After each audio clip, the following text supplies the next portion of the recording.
Aqui onde eu moro, há uns anos atrás, tinha uma história de um vizinho que praticava feitiçarias.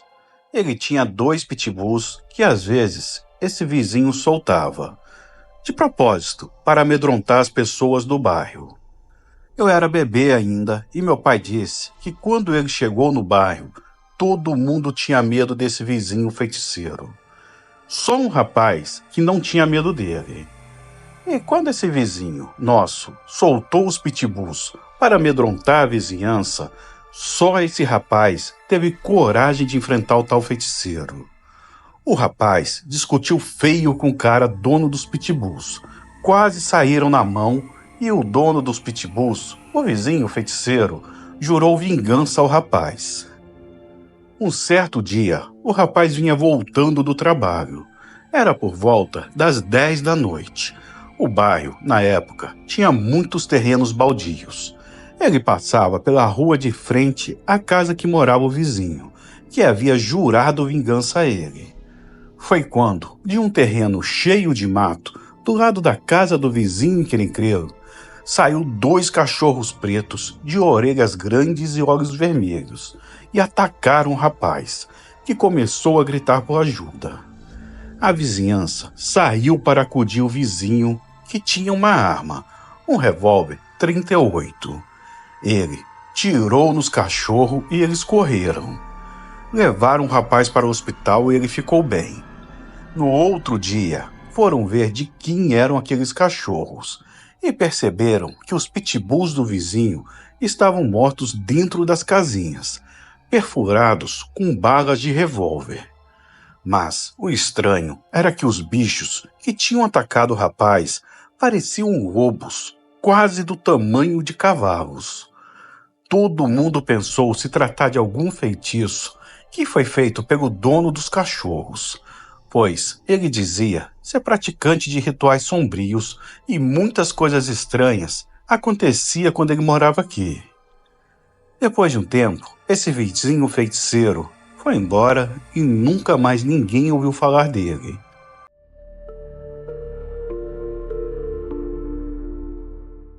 Faz uns 4 anos que fui passar umas férias na casa de um primo, no interior do Amazonas. É uma comunidade ribeirinha chamada São João do Aruá. Era um lugar isolado, mas bonito de se ver, com as águas barrentas do rio serpenteando pela mata. Eu sempre fui da cidade grande e achava que essas histórias de seres místicos do rio era tudo invenção para assustar gente besta. Mas, naquela semana, minha língua afiada me meteu numa confusão. No segundo dia lá, enquanto ajudava meu primo a puxar a rede de pesca, ele começou a contar umas histórias sobre sereias. Falava de uma mulher linda que parecia no meio do rio, com uma voz doce e um sorriso encantador, mas que, na verdade, seria para puxar os homens para o fundo d'água. Eu dei risada, claro. Isso é lenda para assustar criança, rapaz, disse eu, enquanto terminava de ajeitar a rede. Ele me olhou sério e falou: duvida se quiser, mas não desafia, que o rio te escuta. Mais tarde, naquela mesma noite, o calor estava insuportável.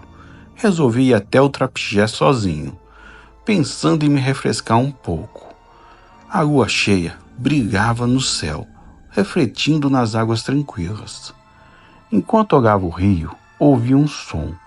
Era uma melodia doce, quase hipnotizante, como se alguém estivesse cantando bem baixinho. Olhei para todos, mas não vi ninguém.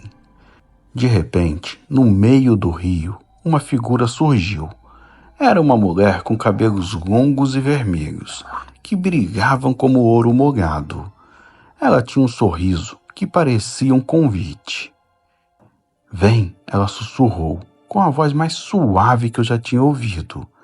Sem perceber, dei 2 passos em direção à água. Quando dei por mim, já estava com os pés dentro do rio, sentindo a correnteza. Foi aí que meu primo apareceu gritando o meu nome. Corre, rapaz, sai daí! Ele arremessou uma lanterna na água e no mesmo instante a mulher desapareceu, deixando apenas o silêncio do rio. Voltei tremendo para casa e no dia seguinte Contei o ocorrido à minha tia.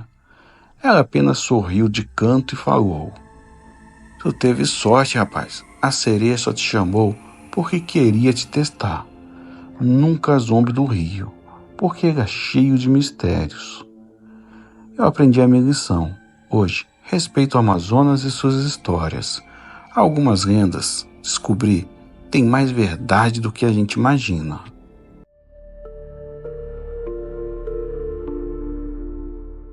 Eu morava em uma chácara em Ribeirão Pires, São Paulo. Era um pouco afastado da cidade, cercado por caripas e outras árvores, e os vizinhos eram um pouco distantes um dos outros. Era a época de Quaresma, e moradores locais estavam bem apreensivos, pois já havia um bom tempo que moravam ali e logo nos primeiros dias já avisaram João. Aqui, a vida é tranquila e os dias bem silenciosos. Mas cuidado na época de Quaresma, pois há avistamento de lobisomem rondando por essas bandas. João, até então cético, duvidou das palavras do vizinho. Lobisomem é história para assustar crianças. Eu só quero é paz e sossego aqui com a minha filha e neto. E caso apareça, eu ofereço sal e peço para ir embora. O vizinho, sem graça, se despediu e advertiu João mais uma vez para ter cuidado. Nos próximos dias, João notou um nervosismo fora do comum do seu cãozinho Totó, que tinha esse nome pois se parecia com o cachorrinho do filme O Mágico de Oz. Ele estava bem nervoso e se recusava a sair de casa durante a noite. Mas, como João não gostava de deixar a criação dentro de casa, sempre colocava ele para fora e ele corria para debaixo do tanque e, mesmo intrigado, João deixava para lá e ia dormir. Até que, em uma noite, o Totó ficou bem agitado no quintal, latia e não deixava o João dormir. E foi aí que ele decidiu ver o que estava acontecendo e abriu a porta da sala para ver o que estava acontecendo. E o João viu o Totó latindo em um canto próximo da piscina. Ele latia e recuava, e João gritou: Quem tá aí? Eu estou armado e vou atirar. Mas nem arma ele tinha. Então ele notou que algo se pôs em pé e parecia olhar direto para ele. Foi aí que João se surpreendeu. O Totó pulou mais, e o que quer que tenha ficado em pé o agarrou com uma das mãos e continuou a olhar para João, que mais uma vez gritou: Eu estou armado e vou atirar. E fez o gesto de como se estivesse mirando. Mas o que estava ali começou a caminhar na direção de João, e a hora que chegou em lugar claro, ele viu um cão enorme que andava um pouco encurvado, olhos vermelhos e uma pelagem bem escura. E para sua surpresa, esse cão quebra o pobre Totó no meio e joga uma parte próximo dos seus pés, e a outra ele devorou na frente do João, que estava paralisado de medo. Mas, por incrível que pareça, o cão pula o muro e desaparece na noite. No outro dia, após enterrar o resto do cachorro e ainda tentando processar o ocorrido, João decidiu contar para a filha e para o neto o ocorrido na noite anterior e as alertar para não saírem à noite de casa. E mesmo cético, eles decidiram acatar os avisos. Era por volta da 00:30. Todos estavam assistindo filme na sala, quando ouviram passos no quintal e alguns rosnados. Então, a filha de João acendeu a luz do quintal e viu o mesmo animal que rodeava a casa, e dessa vez se pôs em posição de ataque e disparou em direção à porta da sala. E João, puxando a filha a tempo, fecha a porta e mesmo assim vai ao chão, após o baque na porta que o animal se atirou para poder tentar entrar. João e a filha empurraram o sofá até a porta e ali ficaram alguns minutos, que segundo João, pareciam horas, até que o animal resolveu ir embora. No outro dia, João chamou o vizinho que havia lhe dado o aviso e lhe contou tudo. O vizinho, então, deu um aviso a João. Vá embora. Ache outra casa o mais rápido possível, pois o lobisomem vai voltar e dessa vez ele vai acabar com vocês. João imediatamente ligou para um sobrinho e saiu da casa para nunca mais voltar. E nunca mais debochou de uma história de lobisomem, pois o seu deboche custou a vida de seu cãozinho. Ele trouxe o medo de sair de casa à noite.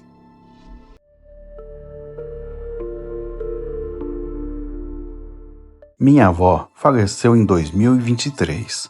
Era dona Deusarina, mas em vida sempre contava fatos que aconteciam em um pesqueiro. Um deles foi testemunhado por uma escola inteira e até por policiais. Primeiramente, vamos falar de Pesqueiro, um distrito localizado na cidade de Soure, na ilha do Marajó, composto por vilarejos de pescadores. Pesqueiro situa-se em uma área mais afastada de Soure, em meio à floresta densa, fazendas e praias. Uma de suas principais atrações é a praia, uma extensa faixa de areia paradisíaca, dotada de uma energia selvagem e misteriosa. Durante a oficialização do distrito, durante a década de 70, a região era assombrada por um monstro. Em sua estrada de acesso, ainda não afaustada, foi construída uma escola que não demorou a ser desativada, pois, segundo dizem, foi erguida perto da toca do bicho. Assim que a escola do Tucumundubá começou a funcionar, os alunos e professores ouviam constantemente gritos, gemidos e urros de um bicho selvagem vindo da mata dos fundos. Até crianças viram um monstro nos arredores do pátio da escola e choravam, aterrorizadas. Chegou ao ponto das aulas serem interrompidas. Não conseguiam ter paz devido ao inferno dos barulhos vindo da mata. Os professores, preocupados, acionaram a polícia para investigar o caso, suspeitando-o de animal, como onça. As aulas foram suspensas e a investigação começou. Em certo dia, os policiais escutaram um barulho estranho e, ao focarem as lanternas na mata bem atrás da escola, avistaram uma criatura alta, peluda, de um único olho e boca na altura da barriga. Até hoje, a criatura está lá e a escola foi abandonada. Dela só sobraram ruínas e nem o telhado existe. Só os muros restaram e o matagal dominou tudo. Em 2013, ainda sem saber de todos esses acontecimentos e sem sequer saber da existência da tal criatura, nas férias de julho, viajei para Pesqueiro para rever os meus irmãos. A casa fica bem distante da praia.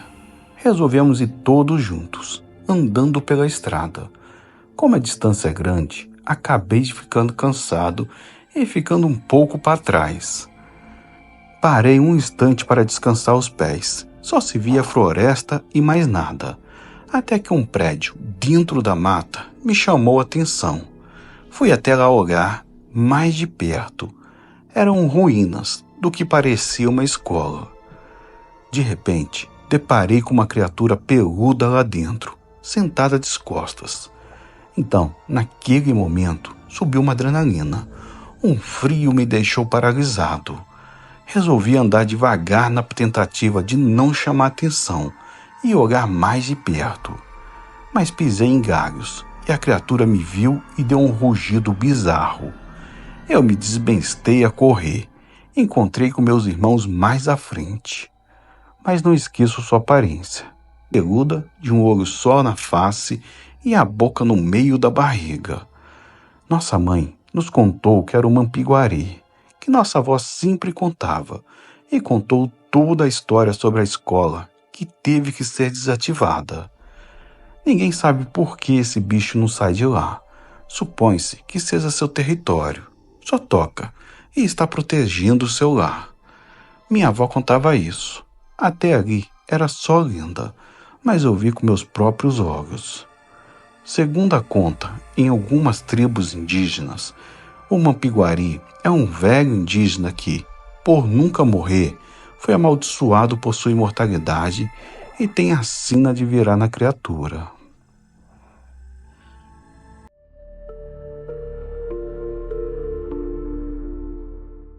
Meus tios e primos moravam no Lame, uma área no extremo sul de Porto Alegre. Na verdade, é mais para Viamão, no Rio Grande do Sul, do que para a capital. O meu tio, já falecido, tinha um pequeno boteco. Naquela região e naquela época, o vizinho mais próximo ficava a mais de 1 quilômetro de distância. O pasto e árvores centenárias predominavam a região. Para atender a região, haviam 2 ônibus na parte da manhã e mais 2 no início da noite. Naquela época, existiam rumores de que um bicho muito grande, com corpo de homem e cabeça de animal, havia sido visto nas proximidades, e dizem que ele atacava tanto os animais quanto as pessoas. Várias pessoas diziam ter sido atacadas por esse monstro e escapado por muita sorte. Outros juravam ter perdido 1 ou 2 bois para a criatura. Minha tia, muito cética, dedicada aos filhos aos fazeres do dia a dia, não gostava de dar atenção a esta invenção do povo, conforme ela mesma dizia. Porém, certo dia, suas descrenças foram postas à prova. Estava ela e um dos meus primos retornando à sua casa, de ônibus, já na escuridão da noite. Menos de 10 pessoas estavam no ônibus, quando, em uma determinada parte do trajeto, alguma coisa muito grande saiu do mato e bateu na lateral direita do coletivo. E depois ele voltou para o mato. A batida fez com que o motorista, talvez por susto, perdesse o controle e freasse bruscamente, parando parcialmente dentro de uma vala. Apesar do susto, não houve feridos, mas as pessoas se assustaram muito com aquele acontecimento. Com o fato, o motorista se irritou muito e saiu do ônibus resmungando e xingando, indo verificar o estrago e ao mesmo tempo chamar ajuda. Por estarem no escuro e ainda muito longe de casa, todos ficaram em seus lugares. Poucos minutos após a saída do motorista, todos ouviram um grunhido estranho, o qual não poderia ser de algum animal ou ser humano, segundo as testemunhas contaram. Com isso, as pessoas entraram em pânico e começaram a se aglomerar bem junto à cadeira do cobrador. O silêncio tomou conta das pessoas. Todos ficaram atentos a qualquer som externo, quando, sem aviso, uma nova batida foi dada na mesma lateral do veículo. Todos se levantaram e correram para o lado contrário. Algumas das pessoas começaram a chorar e rezar, sendo que uma senhora ficou descontrolada e minha tia, com muito medo, permaneceu protegendo seu filho. Nesse instante, o ônibus começou a ser violentamente sacudido, como algo grande ou alguma coisa estivesse sacudendo o veículo de um lado para o outro. O pavor ia crescendo à medida que o ônibus balançava. Parecia que seria tombado a qualquer momento. Observando atrás das janelas, podia-se ver um vulto grande do lado de fora, mas não dava para saber o que era aquilo. Sem a menor aviso, tudo parou, e o que quer que fosse que estava provocando aquilo, começou a se dirigir para a frente do ônibus, onde a porta estava aberta. Nesse momento, um pavor tão grande tomou conta da minha tia, que ela queria morrer e não ver o que estava atacando. Antes mesmo da criatura entrar no ônibus, foi possível sentir um cheiro terrível, de algo podre, insuportável. Todos fugiram para o fundo do ônibus e se encolheram em um canto, o que os fez parecer como uma única disforme massa de gente amontoada. Quem teve coragem de olhar, jura ter visto um grande homem nu, pele escura, com uma enorme cabeça de bode, com chifres enormes e olhos amarelos, o qual correu até a roleta e parou. Ficou alguns segundos forçando e bufando raivosamente. para em seguida dar as costas, descer do ônibus e desaparecer no mato. O choro desenfreado tomou conta das pessoas.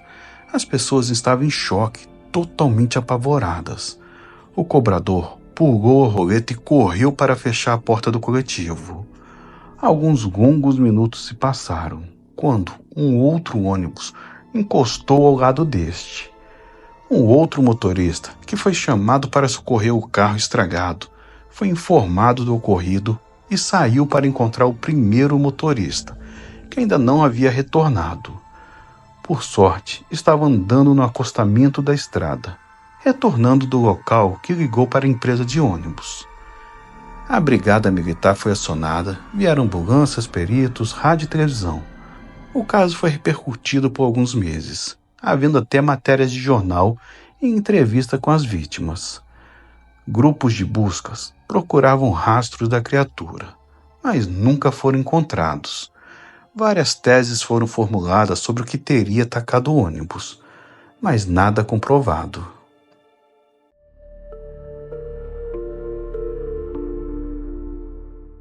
O meu nome é Geraldo, mas a família inteira me chama de Geraldinho. Eu moro em Campinas, interior de São Paulo, e levo uma vida tranquila. Sou contador, tenho a minha casa, minha esposa e 2 filhos. Mas, vez ou outra, fico pensando no tempo que passei no sítio do meu avô, seu Zeca, lá em Tapetininga.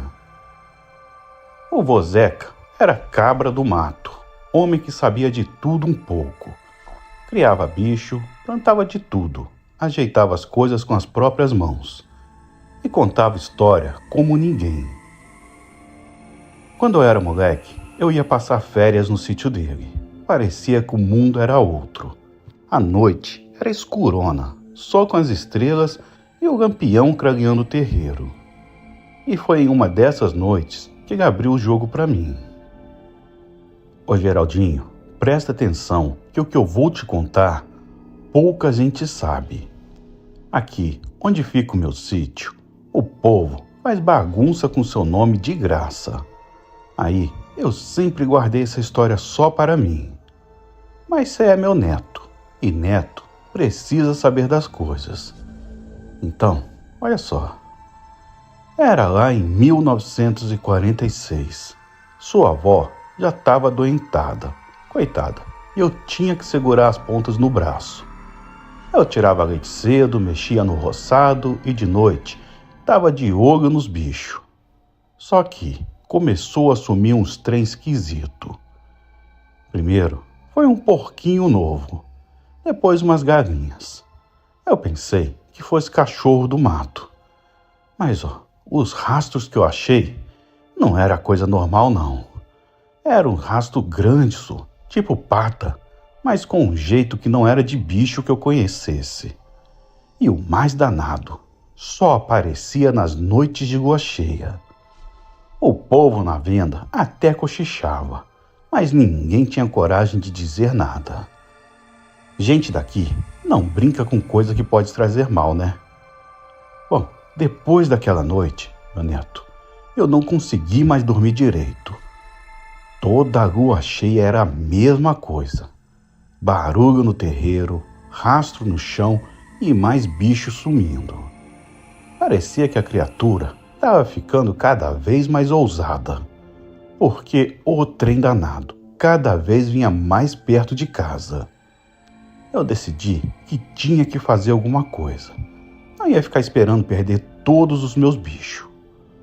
A primeira coisa que fiz foi reforçar o galinheiro e o curral. Usei arame mais grosso e madeira nova. Mas Geraldinho, o bicho era esperto. Nem chegou perto das cercas. Ele atacava onde eu menos esperava. Aí, em uma dessas noites, eu ouvi o barulho de novo. Era perto do paiol dessa vez. Peguei a lamparina e fui lá. Mas neto, quando cheguei, só vi os rastros indo para a mata. Eu larguei o que estava fazendo e no outro dia fui para a venda. Lá no meio da conversa, um vizinho mais velho me chamou de canto e disse: Ô, seu Zeca, isso aí você tá falando, isso é coisa de lobisomem. E lobisomem, meu chapa, não é bicho fácil de lidar, não. Eu ri, achando que era história para boi dormir, mas ele me olhou sério e disse: se quiser resolver, tem que pegar ele no ato. Mas cuidado, viu? Esse trem não é só bicho, é maldição. Voltei para casa com aquilo na cabeça. Resolvi que ia fazer algo mais definitivo. Passei a semana preparando uma armadilha. Fiz um buraco grande, largo e fundo, perto do curral, porque parecia ser o lugar favorito da criatura. Forrei com folhas e galhos para disfarçar, deixando só uma parte firme por cima. O Pedroca me ajudou no serviço, mas estava mais assustado do que eu. Ô tio, você acha mesmo que isso vai dar certo? Eu só respondi: se não der, aí nós estamos no mato sem cachorro. Na noite de lua cheia preparei tudo. Tranquei os bichos, peguei meu facão e fiquei de vigia no alpendre, com Pedroca do meu lado. Ele estava com uma espingarda velha que mal dava para confiar, mas era o que tínhamos. A noite estava quieta demais, só o barulho do vento passando pela mata. Lá pela meia-noite, ouvimos um som. Era aquele mesmo uivo, Geraldinho, mas dessa vez estava mais perto. A criatura estava chegando. Ficamos parados, só esperando. O barulho dos passos era pesado, como se uma coisa enorme estivesse andando devagar. De repente, o silêncio foi quebrado por um estrondo. Algo caiu e a terra tremeu de leve. É no buraco, tio, gritou Pedroca, e saímos correndo com as lamparinas. Quando chegamos perto, meu neto, eu não sabia se rezava ou se corria. Dentro do buraco estava a criatura. O trem era maior do que eu imaginava, peludo, com os olhos vermelhos que brilhavam no escuro. Ela tentava subir arranhando as paredes, mas o buraco era fundo demais. O uivo dela era diferente, parecia um misto de raiva e dor. Pedroca tremia do meu lado. E agora, tio, o que a gente faz com isso? Eu não sabia o que responder. Dentro do buraco, a criatura se debatia com fúria. As garras enormes arranhavam as paredes de terra, e cada movimento fazia o chão ao redor estremecer. O pelo dele era negro como a noite, mas parecia brilhar sobre a luz da lamparina. E os olhos, Geraldinho, aqueles olhos, eu nunca vou esquecer deles. Não era um brilho normal, era como se tivessem vida própria, como se estivesse olhando direto dentro da gente, sabendo o que a gente estava pensando. O uivo, que antes era grosso e arrastado, virou um som mais desesperado, misturando raiva e dor. A criatura pulava tentando sair do buraco, mas o buraco era fundo e bem feito. A cada tentativa, as garras delas escorregavam na terra e os uivos ficavam mais altos. Pedroca tremia ao meu lado, com a espingarda apontada, mas a arma velha parecia inútil diante daquilo. Ô tio, o que é isso, tio? Isso não pode ser coisa desse mundo, não. Ele estava branco de medo, e eu confesso, não estava muito diferente, mas me fiz de firme. Pedroca, calma, esse é o tal do lobisomem. Agora a gente precisa pensar. Ficamos ali, olhando a criatura se debater, até que de repente ela parou. A respiração dela ficou mais pesada e mais lenta. Foi então que aconteceu algo que me deixou gelado. A criatura começou a mudar. O pelo foi desaparecendo e a forma dela foi ficando mais humana. Braços e pernas, tudo se transformando. Até que no lugar do bicho tinha um homem. E não era um homem qualquer, Geraldinho. Era o Zeca do Campinho, um dos sitiantes que morava uns 2 quilômetros daqui. Eu e Pedroca ficamos sem fala. Zeca olhou para cima com os olhos cansados e disse: Ô, seu Zeca, me ajude. Não é minha culpa. Isso é maldição de família. Toda lua cheia é isso. Eu não queria fazer mal pros seus bichos, juro, mas eu não consigo controlar. Eu fiquei parado, sem saber o que fazer. Pedroca queria descer o buraco, mas eu segurei ele. Deixa ele, Pedroca. Isso aí é coisa que a gente não entende. Zeca implorava, mas no fundo eu sabia que não tinha jeito. Ele era o lobisomem e por mais que fosse nosso vizinho, eu não podia arriscar. No dia seguinte, fui até o buraco para ver o que tinha acontecido. Mas o Zeca não estava mais lá. O chão estava revirado. Ele fez um montinho de terra e conseguiu sair do buraco. Nunca mais ninguém viu o Zeca do campinho. Ele desapareceu no mundo. O povo dizia que ele fugiu para longe, com medo do que as pessoas podiam fazer. Depois disso, outros vizinhos começaram a falar. Teve gente que dizia que também ouvia uivos na mata nas noites de lua cheia. Um rapaz, lá para os lados da fazenda Santa Clara, jurava que viu uma figura alta e peluda atravessando o terreiro dele. E o mais estranho, ninguém mais criou coragem de ir muito longe na mata depois do cair da noite. Isso tudo antes dele sumir, deixando bem claro. Hoje, Geraldinho, eu olho para trás e penso no que aconteceu. É uma coisa que eu nunca contei para ninguém, nem pro padre. Naquele tempo, a gente não brincava com essas coisas. Mas estou te contando porque você é meu neto e porque acho que é bom você saber que o mundo é maior e mais estranho do que parece. O velho terminou a história e ficou quieto, olhando para o chão da varanda. Eu também fiquei em silêncio por um tempo, tentando absorver o que ele tinha contado. Aquela noite, no sítio, nunca mais saiu da minha cabeça. Eu agradeci a ele e disse: Obrigado por confiar em mim e por contar isso. Ele só acenou com a cabeça, acendendo mais um cigarro de palha, como se quisesse mudar de assunto. Desde então, eu sempre me lembro dessa história. Toda vez que visito Itapetininga, olho para as matas com um misto de respeito e medo. O que o meu avô viveu não era só um caos, era parte da história dele e nossa. E mesmo morando na cidade grande, eu nunca esqueci que tem coisas no mundo que a gente nunca vai entender. Bom, gente, obrigado por ouvirem. Uma boa noite a todos.